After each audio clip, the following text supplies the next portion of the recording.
பழைய வாழ்க்கையை எப்போதும் மறக்காதவர் விஜயகாந்த். பழைய விஜயராஜ் தான் இன்றைய விஜயகாந்த் என்று தன்னை பற்றி சுய விமர்சனமாக சொல்வார் விஜயகாந்த். மதுரையில் விஜயகாந்த் அவர்களுக்கு நண்பர்கள் வட்டாரம் அதிகம். ஆரம்ப காலங்களில் மதுரை போகும்போதெல்லாம் நண்பர்களோடு பல இரவுகள் சாப்பிடுவது பிளாட்பார கடைகளில்தான். விஜயகாந்த் அவர்களின் ஃபேவரட் உணவு பருத்திப்பால். விஜயகாந்த் அவர்கள் வீட்டு பூஜை அறையில் மெக்கா மதினா படங்களும் இயேசு மேரி மாதா படங்களும் திருப்பதி வெங்கடாஜலபதியும் முருகனும் பிள்ளையாரும் சிறப்பிடம் பெறுகிறார்கள். பூஜை அறையில் இன்னைக்கு பொழுது எல்லாம் நல்லா இருக்கணும் என மனதார வேண்டிக் கொண்டு வெளியில் கிளம்புவார் விஜயகாந்த். நமக்கு தொழில்தான் சாமி என எப்போதும் சொல்வார் விஜயகாந்த். வடபழனி முருகன் கோயில், திருவேற்காடு கருமாரியம்மன் கோயில் மன திருப்திக்காக விஜயகாந்த் அவர்கள் போகும் இடங்கள். செயின் ஸ்மோக்கராக இருந்த விஜயகாந்த் திருமணத்திற்கு பிறகு அந்த பழக்கத்தை அறவே விட்டுவிட்டார். அசைவ பிரியரான விஜயகாந்த் அவர்களுக்கு ஐர மீன் குழம்பை சாதத்தில் பிசைந்து சாப்பிடுவதில் அலாதி பிரியம். அரிதாகவே விஜயகாந்த் அவர்களுக்கு ஓய்வு நேரம் அமையும்.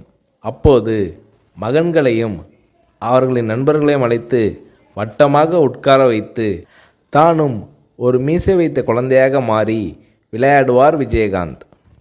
பெரிய சட்டியில் சாதம் போட்டு பிசைந்து குழந்தைகளுக்கு ஊட்டி விடுவார் விஜயகாந்த். ஹாலிவுட் சண்டை படங்கள் பார்ப்பதும் விஜயகாந்த் அவர்களது ஜாலியான நேரத்து விஷயங்களில் ஒன்று.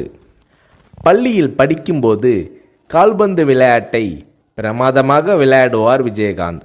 கால்பந்து வெறியர். இங்கிலாந்து வரை போய் நேரில் கால்பந்து போட்டிகளை பார்த்து ரசிப்பார் விஜயகாந்த். விஜயகாந்த் அவர்களது மகன்களுக்கும் கால்பந்து விளையாட்டு பிரியம் வந்துவிட்டது.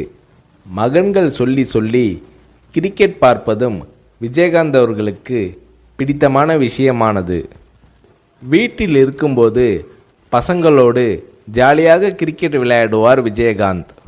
விஜயகாந்த் அவர்கள் வில்லனாக நடித்த ஒரே படம் இனிக்கும் இளமை. அதற்கு பிறகு எல்லாமே ஹீரோ வேடம்தான். பிற்காலத்தில் ஒரு பெரிய ஹீரோவுக்கு வில்லனாக நடிக்க ஒப்புக்கொண்டு அட்வான்ஸும் வாங்கிவிட்டார் விஜயகாந்த். நண்பர் இப்ராஹிம் ராவுத்தர் அதற்கு கடுமையாக எதிர்ப்பு தெரிவிக்க வாங்கிய அட்வான்ஸை உடனே திருப்பி கொடுத்து விட்டார் விஜயகாந்த். எந்த அளவுக்கு அன்பான மனிதரோ அதே அளவுக்கு கோபக்காரர் விஜயகாந்த். யோகா செய்ய ஆரம்பித்து கொஞ்சம் நிதானம் பழகினார் விஜயகாந்த். காலையில் யோகா, மாலையில் உடற்பயிற்சி இரண்டையும் செய்யும் நேரத்தில் டிவியில் நியூஸ் பார்த்து விடுவார் விஜயகாந்த். சண்டை காட்சிகள் தான் விஜயகாந்த் அவர்களின் அடையாளமே. அதில் லெக் ஃபைட் விஜயகாந்த் அவர்களின் ஸ்டைல். அதற்காக உடம்பை உறுதியாக வைத்துக்கொள்ள நினைத்தார் Vijayakanth. South India's answer to Jackie Chan என்று நல்லவன் படத்தில் விஜயகாந்த் அவர்களை பெருமைப்படுத்தி விளம்பரம் செய்தார் தயாரிப்பாளர் தானு. நடிகர் திலகம் சிவாஜியில் ஆரம்பித்து முன்னணி ஹீரோக்கள் எல்லோரும் பாட ஆரம்பித்த காலத்தில் விஜயகாந்த் அவர்களையும் ஒரு படத்திலாவது பாட வைக்க முயற்சி நடந்தது. ஆனால் பாடும் அளவுக்கு எனக்கு குரல் வளம் இல்லை, பாடும் விருப்பமும் இல்லை என்று விஜயகாந்த் அவர்கள் மறுத்துவிட்டார். நடிக்க வராமல் இருந்திருந்தால் மதுரையில் உள்ள எங்கள் ரைஸ் மில்லை பார்த்து கொண்டிருந்திருப்பேன் என்று சொல்வார் விஜயகாந்த். சினிமாவில் 3 தடவை விஜயகாந்த் அவர்களுக்கு மார்க்கெட் போயிருக்கிறது. மீண்டும் மீண்டும் போராடி முன்னணிக்கு வந்திருக்கிறார் விஜயகாந்த். திருநாவுக்கரசு, ஜெயலலிதா, ஆர்எம்பி கேட்டும் தராத எம்ஜிஆர் அவர்களின் பிரச்சார வேனை விஜயகாந்த் அவர்களுக்கு கொடுத்தார் ஜானகி எம்ஜிஆர் அவர்கள். அதோடு எம்ஜிஆர், ஜானகி எம்ஜிஆர் என பெயர் குறித்த மோதிரங்களையும் விஜயகாந்த், பிரேமலதா தம்பதியினருக்கு வழங்கி மகிழ்ந்திருக்கிறார் திருமதி ஜானகி எம்ஜிஆர். தான் முதலில் வாங்கிய TMM 2 என்ற எண் கொண்ட அம்பாஸ்டர் காரை பாதுகாப்பாக நீண்ட காலம் வைத்திருந்தார் விஜயகாந்த்.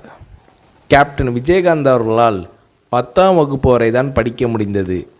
வறுமையால் அவரது பள்ளி படிப்பை கேப்டன் விஜயகாந்த் அவர்களால் தொடர முடியவில்லை. ஆனால் வீட்டு வேலைக்காரர்களின் பிள்ளைகளை இன்ஜினியரிங் வரைக்கும் படிக்க வைக்க உதவி செய்தார் விஜயகாந்த். ஷூட்டிங் நடக்கும்போது நடிகர் நடிகைகளுக்கு ஒருவித சாப்பாடு, சாதாரண தொழிலாளர்களுக்கு ஒருவித சாப்பாடு என்று பாரபட்சம் உண்டு. இதை உடைத்து எல்லோருக்கும் ஒரே மாதிரி சாப்பாடு போட வேண்டும் என்ற நடைமுறையை கொண்டு வந்தார் விஜயகாந்த். ஞாயிற்றுக்கிழமை கேப்டன் விஜயகாந்த் அவர்களது வீட்டில் 50 பேராவது சாப்பிடுவார்கள். ஒவ்வொரு நாளும் அலுவலகத்திலும் அந்த அளவுக்கு சாப்பாடு நடக்கும். விஜயகாந்த் அவர்களின் குலதெய்வம் வீர சின்னம்மா. மதுரைக்கு பக்கத்தில் திருமங்கலம் அருகில் இருக்கிறது. பாழடைந்து கிடந்த கோயிலை சுற்றுச்சுவர் எழுப்பி கும்பாபிஷேகம் நடத்தி புதுப்பிக்க உதவியிருக்கிறார் விஜயகாந்த். இந்தியில் தர்மேந்திரா, அமிதாப், தெலுங்கில் NTR, சிரஞ்சீவி, மகேஷ் பாபு, கன்னடத்தில் ராஜ்குமார், விஷ்ணுவர்தன், சங்கர் நாக், மலையாளத்தில் சத்யன் படங்கள் என்றால் விஜயகாந்த் அவர்களுக்கு மிகவும் பிடிக்கும். சத்யன் நடித்த கரைகாணா கடல் விஜயகாந்த் அவர்களுக்கு மிகவும் பிடித்த படம்.